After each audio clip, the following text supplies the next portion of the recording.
નમસ્કાર, vibes of ઇન્ડિયામાં આપનું સ્વાગત છે. આજે આપણી જોડે છે શંકરસિંહજી બાપુ, વરિષ્ઠ પોલિટિશિયન છે ગુજરાતના, ઇન્ડિયાના, અને બાપુ 84 વર્ષની આયુએ પણ ઘણા ફિટ છે.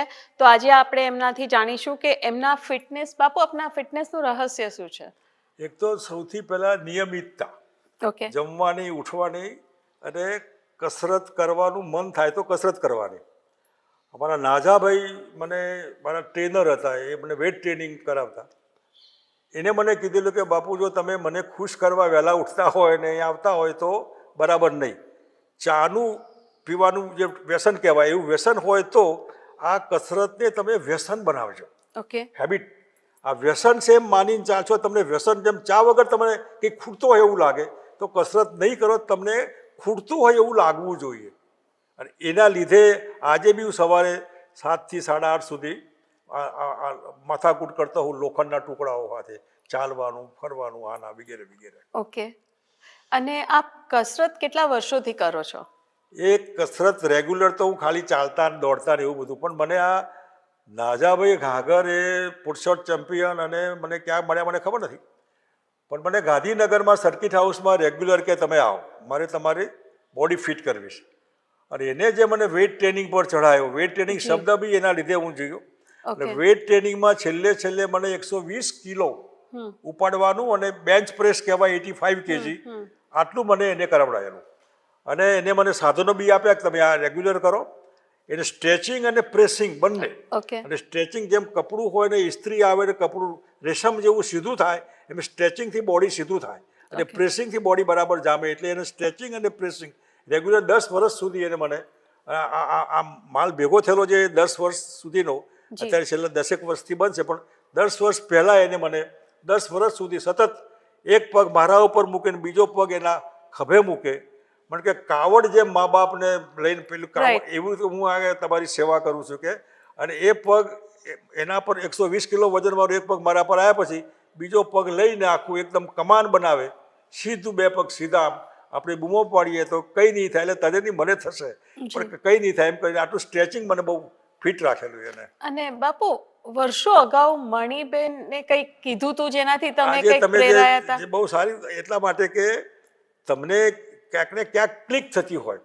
જી. મણિબેન પટેલ સાબરકાંઠામાં લોકસભાના પેટા ચૂંટણીમાં ઉમેદવાર હતા. જી.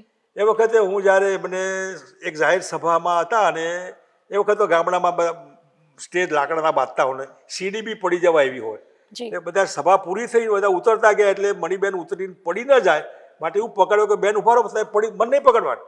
તો તમે પડી જશો, આ લાકડાનું આ સીડી છે, મને નહીં પકડવાની. એ વખત મને થયું કે જો આ ઉંમરે મણિબેન એમ કહેતો કે મને નહીં પકડવાની, તો એમની ઉંમરે કોઈ આપણને ન પકડે એવું મનમાં ક્લિક થયું. અને ક્લિક થયું એટલે મેન્ટેન કરવા માટે મણિબેનનું તમે નક્કી કર્યું હોય કે આવું નહીં પકડે તો એ સાચું પાડવા માટે પણ મારે મથવું પડે છે કે મણિબેનવાળી વાત સાચી હોય તો મથવા છે, કોઈ ન પકડે એવું. ન પકડે એટલે તમે ફિટ હોય તો ફિટ હોય તો જ ન પકડો. એટલે અત્યારે પગથિયાં ચડવા કરવામાં કોઈ સપોર્ટની જરૂર નહીં, ઉપર કે નીચે બંને. ઓકે. અને વ્યાયામની જોડે બાપુ ખાવામાં કેટલું ધ્યાન રાખતા હો છો ને તમારું ફેવરેટ ફૂડ કયું છે? મને ખાવા પીવાનો ખૂબ શોખ, મને પણ પરચુરણ નહીં. ઓકે. હું ખાખરા ને એવું બધું કંઈ ગાંઠિયા ગોટા કોઈના ઘેર ગયા હોય, મહેમાન થયા હોય તો પ્રેમથી ખાવાના, પણ ફરમાઈશ નહીં. ફરમાઈશમાં મારે સોલિડ ખાવા જોઈએ, ગોળ વધારે, ઘી વધારે. ચામાં હું ખાંડના બદલે મધ નાખું છું અત્યારે, હાલ છેલ્લા 25 વર્ષથી. ખાંડ બાંધી ક્યાંક કોઈના ત્યાં ચા પીતા હોય તો જ. અને જો લાપસી કંસાર હોય તો એમાં સાકરના ગાગરા પીસીને એમાં ગોળ નહીં, એમાં એ અને ઘી બી 100 ગ્રામ 200 ગ્રામ જેવી કેપેસિટી. ગળી રોટલી બી ગોળની, શીરો બી ગોળનો, તરબતર ઘીનો. એટલે ઘી એમાં 200 ગ્રામ ઘી હોય તો મને બહુ વાંધો ના આવે, એટલે એ ખબર ડાયજેસ્ટ થાય, ડાયજેસ્ટ થાય ત્યાં સુધી વાંધો નહીં. અને મેં ગીરની ગાય ને કાંકરેજની ગાયો છે તેનું દૂધ, એનું ઘી, એની છાશ, એનું દહીં બધું ચાલ્યા કરે. અને બાપુ, છેલ્લો પ્રશ્ન કે આપની કારકિર્દીમાં આપણે ઘણા ટેન્શન્સ રહ્યા હશે. હવે આજકાલના જનરેશનને વર્ક રિલેટેડ કે ઘરના રિલેટેડ ઘણા ટેન્શન રહેતા હોય છે, તો એમના માટે તમારી શું સલાહ રહેશે? જેની balance capacity, physically Rahul Gandhi physically fit છે, એટલે ફિઝિકલી ફિટ માણસ એટલે કોન્ફિડન્સથી ઊભો હોય. મને નાજાભાઈએ શીખવાડેલું કે તમે ફિઝિકલી ફિટ છો તો 15 લોકો કે 50 લોકો સામે હોય તો તમે આમ કોન્ફિડન્સથી ઊભા હશો કમ વોટ મેં જા ટ્રાય કરી લે એ આમાં જરૂરી છે. જો એ કેપેસિટી તમારી હોય મેન્ટલી ફિઝિકલી ફિટ, તો મેન્ટલી ફિટનેસમાં તમને નિર્ણય લેવામાં કોઈ વાંધો ના આવે. આવું હું ધારાસભ્યોને ભેગા કરેલા ત્યારે એની પોલીસ આવીને આમ કરશે અને લઈ જાય તો પણ બહુ સ્વસ્થ રીતે વિચાર કરવાનો શું કરવાનું, ડૂઝ એન્ડ ડોન્ટ્સ, આ કરવું ના નહીં કરવું, એ બાબતમાં બહુ ફિઝિકલી ફિટનેસ તમને બહુ કામમાં આવે આવું કંટ્રોલ કરવામાં. રાઈટ.